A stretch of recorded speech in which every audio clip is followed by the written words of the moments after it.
Un jour, un père et son fils voyagèrent en mer, et, au milieu de leur trajet, ils perdirent leur chemin. Leur bateau les mena jusqu'à une île où il n'y avait personne. À peine arrivés sur l'île, leur embarcation se brisa. Pour chercher de l'aide, ils décidèrent de rester chacun d'un côté opposé de l'île.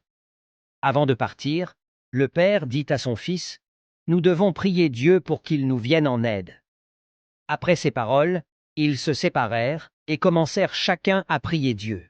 Le fils dit à Dieu: « Ô Dieu, fais pousser des arbres et des plantes sur cette île afin que je puisse calmer ma faim. » Dieu exauça sa prière, et aussitôt des plantes et des arbres poussèrent. C'était un miracle. Après avoir satisfait sa faim, il pria encore: « Seigneur, j'ai besoin d'une maison pour vivre. S'il te plaît, donne-moi une maison. » Bientôt, une maison apparut. Le fils comprit alors que toutes ses prières étaient exaucées. Il se dit: « Pourquoi ne pas demander à Dieu un moyen de quitter cette île ?» Il pria donc: « Seigneur, donne-moi un bateau pour que je puisse quitter cette île. » Peu après, un nouveau bateau apparut.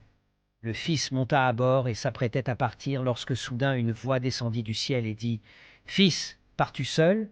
Ne vas-tu pas emmener ton père avec toi ?» Le fils répondit: « Il a dû prier aussi, mais tu n'as pas répondu à ses prières. Peut-être que son esprit n'est pas assez pur. Alors qu'il subisse les conséquences, n'est-ce pas ?» La voix dit: « Sais-tu ce que ton père a demandé dans ses prières ?» Le fils répondit: « Non. » La voix dit: « Ton père n'a demandé qu'une seule chose. Il a prié ainsi: Ô Dieu, tout ce que mon fils te demandera, exauce-le. Tout ce que tu as reçu vient en réalité de ses prières. » Moralité: parfois les bénédictions que nous recevons sont le fruit du sacrifice et de l'amour silencieux des autres, en particulier de nos parents.